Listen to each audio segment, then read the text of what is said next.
getting my strength back a little bit more each week. So and they tell me that's a normal process. So we'll keep praying and we'll keep going. So, but I just wanted to let y'all know I do appreciate them. I felt your prayers. I was never in that hospital room alone. I had somebody there with me, and it's through y'all's prayers, and I appreciate it. District 1 Commissioner's report. I don't really have anything. My phone hasn't been ringing as far as my district. I've got phone calls from other districts, and of course that's very common that people call you out of district.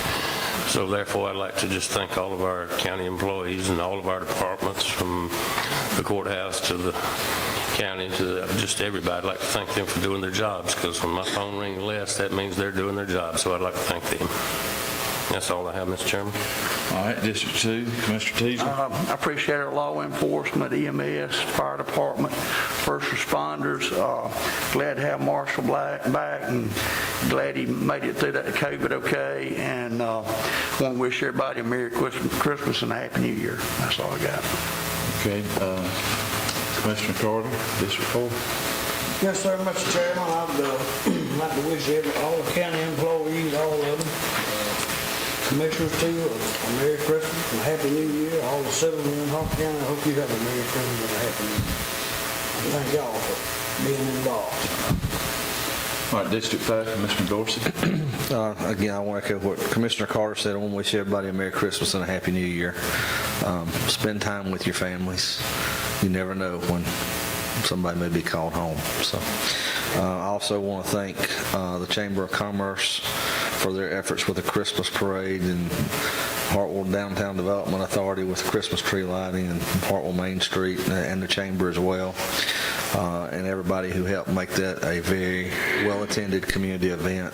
Kudos on a job well done. That's all I've got. Okay. All right. Yeah, I would like to also, I wasn't thinking about this being our last meeting before Christmas, but anyway, yeah, Merry Christmas and Happy New Year, and we'll get started back with county business again in 2022. So we go on to old business now, election voter clerk job description. I know this has been on the agenda for a few weeks. Yeah, you should have the revised copy with the changes that was requested being made by the voter registration board, and like I say, changing the verbiage around the way it was y'all intended it to be. Yeah, this was supposed to, this position is basically a backup to the current election supervisor, and the big issue was a lot of the bullet points in the job description had assist. Well, this person is supposed to be capable of doing, and assisting and capable of doing are two different things. So they went back and made a correction, and I'll make a motion that we approve. I second. Okay, we got a motion by Commissioner Dorsey to adopt this as the job description for election voter clerk, and we got a second by Commissioner Bennett. Any other discussion? If not, we'll call for a vote. All in favor? It's 5-0 vote. All right, thank you. Next on the agenda is fire department standards and training discussion. This we felt needs to come before the board. What it is with the volunteer firemen, their training regulations and requirements are the same as a full-time fireman.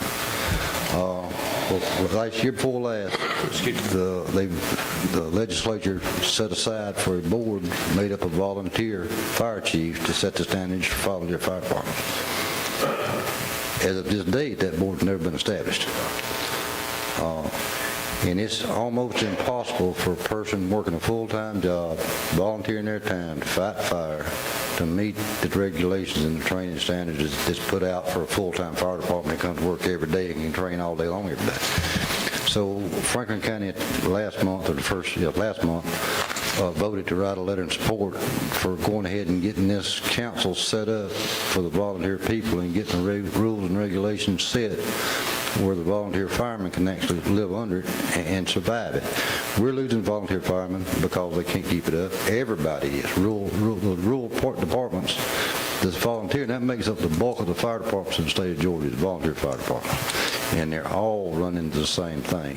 And anything we can do, or y'all can do to the board, to write a letter of support to them, to go ahead and get this council set up and get the regulations changed to get the burden off these folks today. It's time for these volunteer departments to have a say in what goes on instead of the full-time ones. There are a lot more volunteers out here fighting fires than there are for full-time ones. But unfortunately, the full-time guys control everything. Same training requirements. And you look at our volunteer force, our numbers are down. Our numbers aren't going up, they're coming down. We got a lot of people who, just this past week, were some that were recognized for 45 years of service. And these folks are going to be retiring. And there's not anybody in the waiting wings to replace them. The youth of this county doesn't have a desire to do it. And it's a concern. And if somebody is interested in it, I would highly recommend. It'd be good for them to be able to go online and do that training. You would. Yeah. Every other law enforcement, EMS, and every other, Everybody else does it. this is the way they do it. Maybe we need to word that in that resolution. The other part, too, that I think needs to be addressed in this is there are some benefits as far as the fire pension program. If you've been in it for 20 years and retire at 55 or older, there's some benefits there. But the problem is you've got to make 25% of the fire calls. Well, only certain ones count, and you can't control when those calls happen. They're 2 o'clock in the morning, they're 1 o'clock in the morning, they're 4 o'clock in the afternoon. I mean, I ran 2 calls today, an accident on Highway 29 and then a tractor fire this afternoon. So there's days where there's multiple ones and days you may go weeks without one. So it is definitely a concern. Got a motion by Commissioner Carter and a second by Commissioner Dorsey for a resolution in effect of benefiting our volunteer firemen. Any other discussion? If not, we'll call for a vote. All in favor? It's 5-0 vote. Next on the agenda is the Clay Street Rec building roof. And basically, we've been working on this roof probably for the past year since we hired a maintenance person. And he's got all the major stuff fixed. The metal, some of the metal needs to be replaced, and he's replaced all that stuff. But now the whole roof needs to be coated. And of course, with inflation, the material keeps going up. We're hoping we'll be able to do it under $10,000. But now the material is going to cost us $9,200, $9,300, and we still got to have him some help and lifts and all that stuff to do it with. So I'm looking for y'all's approval to spend that money. It's like a rubber roof, like polyurethane. It's a polyurethane thing type stuff. Something like what we put on the main courthouse, except it's made from metal. I know I got stuff put on my camper, and I guarantee you, so they leak the drops and I put it on. Yeah. That's a problem something. Yeah.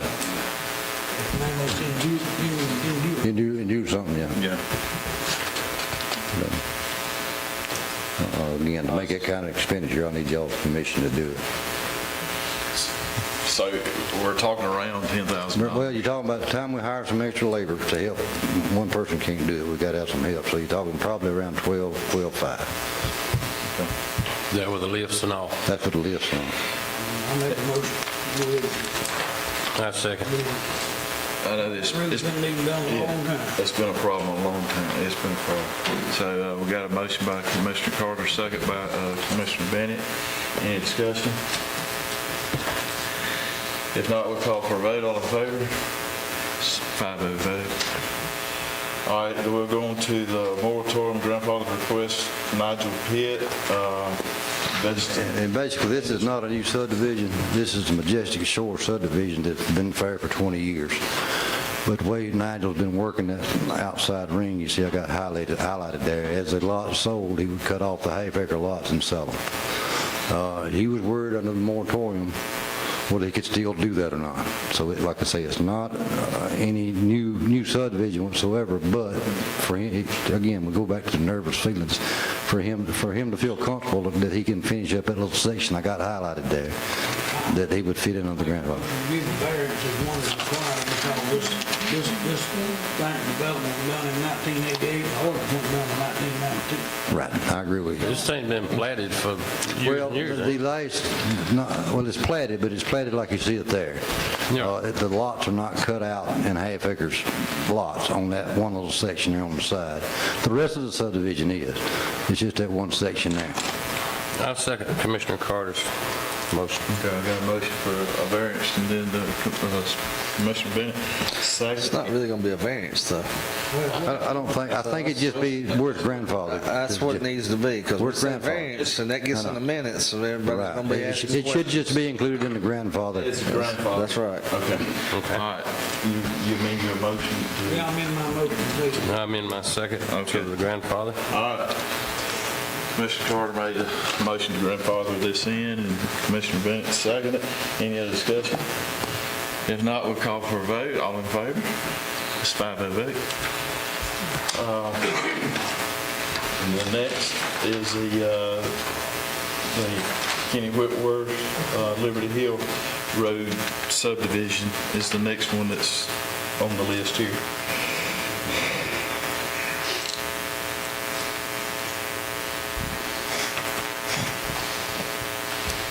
This is the internal section of the Liberty Hill property. The lots around the outside was actually done before the moratorium went into effect, I believe. And Mr. Whitworth's here. You don't come up and tell us exactly what you're, because I think I got it wrong. I want to be sure we get what you want. Hey, I want to amend my request tonight.